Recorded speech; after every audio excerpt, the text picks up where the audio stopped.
Hello students, welcome back to our classes again. और I hope आप लोग अपने घरों पे स्वस्थ हैं और अच्छे से अपना काम इसी तरीके से कर रहे हैं जिस तरीके से हम आपको करवा रहे हैं। ठीक है, तो चलिए आज एक्सरसाइज 2.6 शुरू करते हैं। और आज मैं आपको बता नहीं सकता, इतना आसान एक्सरसाइज है हमारी 2.6 और आप देखेंगे तो बिल्कुल ही कहेंगे कि हाँ ये तो बहुत आसान है। अच्छा ये बताइए, आप लोगों ने जो 2 की टेबल है वो कौन सी क्लास में सीखना शुरू कर दी थी? आई थिंक नर्सरी के बाद या यूकेजी के आसपास आपने 2 की टेबल सीखनी शुरू कर दी होगी। आजकल के बच्चे तो प्ले वे स्कूल में सीखना शुरू कर देते हैं। लेकिन अब मुझे बताइए 2 into 6 कितना होता है? 2 6 जा, हाँ कोई बात नहीं, आसान क्वेश्चन है तो क्या हुआ, आंसर बता दो। हाँ तो 2 6 जा 12, 2 6 जा 12, ये क्वेश्चन दिया हुआ आपको। अब बताओ ये आसान है या मुश्किल है? आसान कहूं या मुश्किल कहूं? आसान है, सिंपल सी बात है। अगर मैं आपको कहूं 25 की टेबल को मल्टीप्लाई करना है 4 के साथ तो ये हो गया 100। अगर आपको मल्टीप्लाई करने के लिए कहूं मैं 271 को मल्टीप्लाई करना है 2 के साथ, मल्टीप्लाई कर सकते हैं नहीं कर सकते? सिंपल सी है ना, कोई मल्टीप्लाई करना बड़ी बात तो है ही नहीं हमारे पास। तो यहां पे ऐसा क्या है जो आपको 7th क्लास में दिया गया है? यहां पर एक छोटी सी क्या है बस चीज दी है। अभी आपने जो मल्टीप्लाई करके देखी है ना, इतनी ही आसान है ये, बस देखने का नजरिया होना चाहिए। अब यहां देखो, यहां पे क्या लिखा है 0.2 मल्टीप्लाई 6। मुझे नहीं लेना देना पॉइंट से, मुझे तो किससे मतलब है 6 और 2 से। बताओ 6 और 2 कितना होता है? 6 मल्टीप्लाई 2, अभी तो बताया था आपने, 6 2 जा 12। तो आंसर यहां पर सिंपल ही रहेगा, 0.2 multiply 6 is equal to 12 is equal to 12। अब आंसर 12 तो नहीं होगा, है ना? अगर यहां पॉइंट दिया हुआ तो कुछ तो यहां पे भी फर्क होगा। आप कभी भी जब डेसिमल के नंबर्स का प्रोडक्ट करेंगे, ध्यान से सुननी है बात, जब भी आप यहां पर डेसिमल्स के प्रोडक्ट करेंगे तो आप यहां पर सबसे पहले क्या करेंगे, नॉर्मल नंबर्स को मल्टीप्लाई, उसके बाद डेसिमल्स को काउंट करना है। क्या करना है? काउंट 1 2 3 4 5 6, इस तरीके से। यहां पे कितने डेसिमल है? डेसिमल के बाद 1 पॉइंट, तो कितने डेसिमल आपके पास? ओनली 1 डेसिमल है। अब वो यहां लगा दो आंसर में, ये रहा, ये आ गया आपका आंसर। आसान तो है, क्या प्रॉब्लम है? कोई प्रॉब्लम नहीं है। इतना इजी क्वेश्चन अगर आपको दिया जाएगा तो वह ऐसे लगेगा ना कि इतनी बड़ी क्लास में इतना आसान क्वेश्चन दे दिया, दिमाग सोचता ही नहीं कि आसान हो सकता है। तो आपको करना क्या है, यहां पे डेसिमल्स को काउंट करना है। क्या करना है? डेसिमल्स को काउंट। अब यहां पर देखो 271, पॉइंट भूल जाओ, 1 मिनट के लिए पॉइंट भूल जाओ। 2.71 को मल्टीप्लाई करो 5 के साथ, कर दो। ये देखो 271 मल्टीप्लाई बाय 5, 5 1 जा 5, 5 7 जा 35, 5 2 जा 10 प्लस 1 13। तो आंसर कितना आया? 1355। ये मल्टीप्लाई करने से है, नॉर्मल मल्टीप्लाई। लेकिन यहां पे एक्स्ट्रा क्या है? यहां पे एक्स्ट्रा है ये डेसिमल का पॉइंट। तो डेसिमल पॉइंट के बाद कितने नंबर है? 1 2। तो हमें पता चल गया कितने डेसिमल है? 2। हम यहां लिखेंगे हैज 2 डेसिमल्स, 2 डेसिमल। अब क्योंकि सिर्फ 2 ही डेसिमल है और कोई है ही नहीं, अगर 5 में होते वो भी काउंट कर लेते। तो 2 डेसिमल्स है। बाद में जो आंसर आया वहां पर भी क्या करेंगे? प्लेस कर देंगे डेसिमल्स। तो यहां लिखेंगे place the decimal in 1355 after 2 digits, so we get. तो हमें आंसर क्या मिलेगा? 13.55। पीछे से 2 डिजिट काउंट करो, 1 2, यहां पे डेसिमल लगाना है।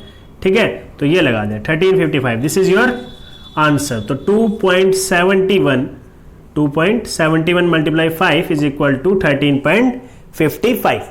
जस्ट आप क्या करें, नॉर्मल नंबर्स की मल्टीप्लाई करें, डेसिमल्स को काउंट करो और प्लेस कर दो। और ये 2-4 लाइनें लिखी हैं हिंदी में, सॉरी इंग्लिश में, तो इनको यहाँ पे लिखो, बताओ कि हमने क्या किया है। हमने डेसिमल काउंट किए थे, फिर वो डेसिमल अपने आंसर में प्लॉट किए हैं और हमारा आंसर निकाल लिया। आई थिंक क्वेश्चन बहुत ज़्यादा इजी है। अगर ये सारा काम ना लिखना पड़े तो शायद आपको आसान लग रहा होगा, लेकिन एक दो लाइनें याद कर लेना, थोड़ा सा लिखने की हैबिट डल जाएगी, आपके काम आएगी बाद में। ठीक है, दोबारा फिर एक बार फिर बता देता हूं, अगर किसको समझ नहीं आया तो इसमें समझ आ जाएगा। करना क्या है, सबसे पहले सिर्फ सिंपल नंबर्स लो। 7 × 5 कितना आ गया आंसर, 35। अब डेसिमल्स देखो कितने होने चाहिए, पॉइंट के बाद कितने डेसिमल है, 1 2, तो हम ये कहेंगे यहाँ पे here is 2 decimal, here is 2 decimal points, decimal point. तो इनको क्या करना है, ये दो लाइनें लिखनी है कि आप आंसर में 2 पॉइंट्स के बाद क्या लगा दीजिए, डेसिमल लगा दो। 2 पॉइंट्स के बाद डेसिमल लगाओ। Place the decimal in 35 after 2 digits from back side. ठीक है, 35 है, आप देखते हैं यहाँ पे, तो यहाँ पे 0.05 × 7 इज इक्वल टू कितना आंसर है, 35। लेकिन डेसिमल कितने हैं, 2, 1 2, तो यहाँ लग गया। आगे डेसिमल के आगे कुछ नहीं है तो एक 0 लगा दो। This is your answer. दोबारा बता देता हूं, एक बार और बता देता हूं, सिंपल नंबर मल्टीप्लाई करो, उसको लिख लो, फिर डेसिमल काउंट कर लो, 1 2 3 4 5 6 7 जितने भी हैं, और फिर उनको पीछे से काउंट करके डेसिमल लगा दो, खत्म, कुछ नहीं है, सिंपल बिल्कुल, है ना। तो इसी के साथ अगर मैं सेकंड क्वेश्चन की बात करूं, क्वेश्चन नंबर 2, क्वेश्चन आपकी बुक में लिखा हुआ है, आंसर मैं यहां लिख देता हूं। इन्होंने कहा find the area of rectangle whose length is 5.7 centimetre and breadth is 3 centimetre. तो यहां लिख देते हैं, length of rectangle is equal to L. देखिए एक चीज बताता हूं जो मैंने थोड़ा बचपन में सीखी थी, कि जब आप इस तरीके से लिखते हैं तो उसका सिंबल भी साथ के साथ लेट कर लो। ठीक है, इक्वल टू में लिखना चाहते हो इक्वल टू में लिख लो, कोमा डाल के लिखना चाहते हो कोमा लिख लो, क्योंकि जब आप लास्ट में फॉर्मूला लगाएंगे तो वहां पर एल भी लिखोगे, बी भी लिखोगे, लेकिन वो आते कहां से है, वो पहले से लेट करने पड़ते हैं। तो length of the rectangle L is equal to 5.7 centimetre, 5.7 centimetre. Breadth of rectangle क्या आ जाएगा, small b which is equal to 3 centimetre. हमसे क्या पूछा गया, एरिया ऑफ द रेक्टेंगल। कौन सी बड़ी बात है, हमें आता है फॉर्मूला, आता है ना सभी को, एरिया ऑफ रेक्टेंगल। तो एरिया ऑफ रेक्टेंगल क्या होता है, लेंथ मल्टीप्लाई ब्रेड्थ। लेंथ की वैल्यू कितनी है, 5.7 और ब्रेड्थ की वैल्यू कितनी है, 3। 5.7 मल्टीप्लाई 3 कुछ ऐसा बन गया ना, बन गया ऐसा, कर लो मल्टीप्लाई। क्या करोगे, सबसे पहले 5 पॉइंट छोड़ दो, 57 को 3 से मल्टीप्लाई कर दो, 3 7 जा 21, 5 3 जा 15 + 2 17, 171। तो आंसर क्या है, 171।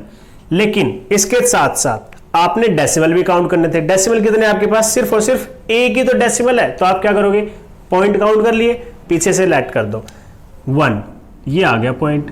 और बिकॉज ये कैसा है, एरिया है, और एरिया किस में आता है, स्क्वायर यूनिट में, तो आंसर आएगा 17.1 centimetre square. And this is your simple, very simple answer.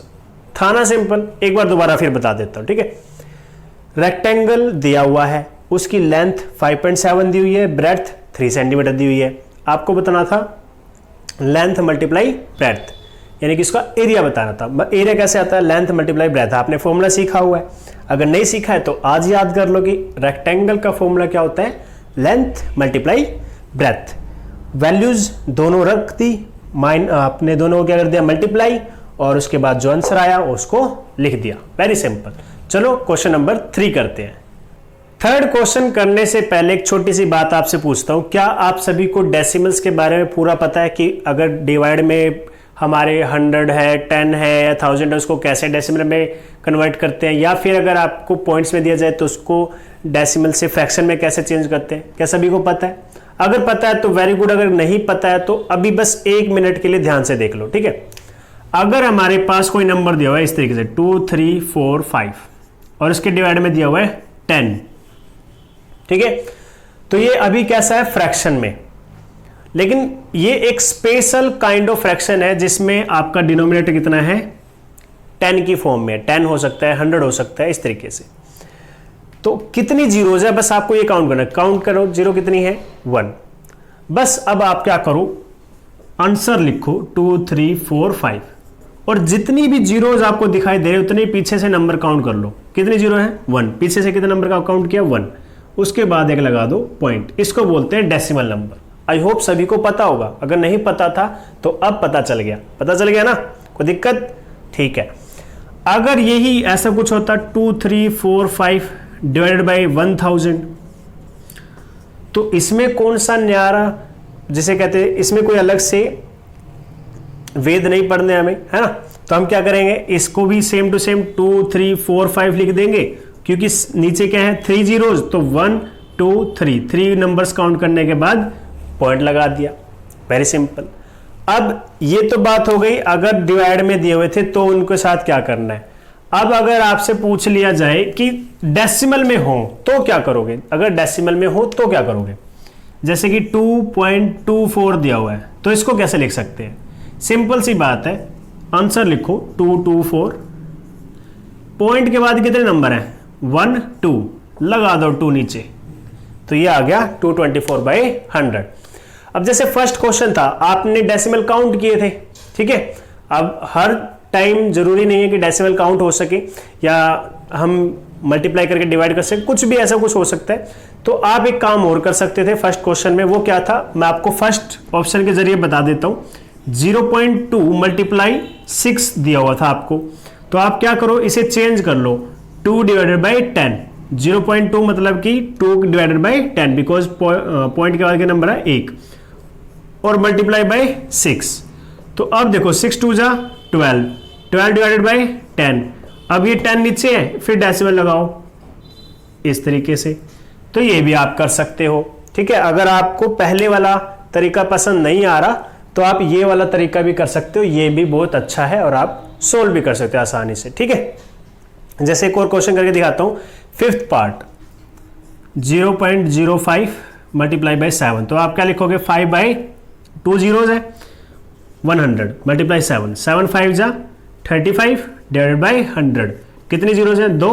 तो आप 2 नंबर काउंट करो, 1, 2, तो क्या आ जाएगा 0.35 अगर आपको डेसिमल लगाने आ चुके हैं तो। क्लियर है इतना तो? ठीक है। अब यही काम हमें क्या करना है, क्वेश्चन नंबर 3 में करना है। क्वेश्चन नंबर 3 में बहुत सारे पार्ट है, जिसमें से मैं सिर्फ आपको 3 पार्ट्स करवाने वाला हूं, बाकी पॉइंट्स आप खुद से कर सकते हो। देखो यहाँ पे क्या है, 1.3 मल्टीप्लाई 10, तो आप क्या करो 13 डिवाइडेड बाई 10 मल्टीप्लाई 10, 10 से 10 कैंसल, आंसर क्या आ गया 13। So this is your answer. यहां पर भी क्या है 43.07 मल्टीप्लाई 100 था। अब ये पॉइंट हटाओगे तो बाद में कितने डिजिट है, 2, तो आंसर क्या आएगा 4307 डिवाइडेड बाई 100 मल्टीप्लाई बाई 100, 100 से 100 कैंसल, आंसर क्या आ गया आपका 4307। So this is your answer. अब अगर 9th पार्ट देखा जाए तो 0.9 है, पॉइंट के बाद कितने नंबर है, ओनली 1, तो 9 बाय में 10 मल्टीप्लाई बाय 100, तो 0 से 0 कैंसल, या फिर आप ये भी कह सकते हो 10 10 100, है ना, जिस मर्जी तरीके से कर लो। तो 9 multiply 10 is equal to 90। This is your answer. I hope आपको क्वेश्चन समझ में आ गया होगा, कोई प्रॉब्लम नहीं है इनमें। तो बाकी के जो क्वेश्चन बचे हैं, जो बाकी पार्ट्स बचे हैं, वो आपको खुद से करने हैं, ट्राई करने हैं, होमवर्क आपके लिए। तो आज के लिए बस इतना ही। Thank you, have a good day.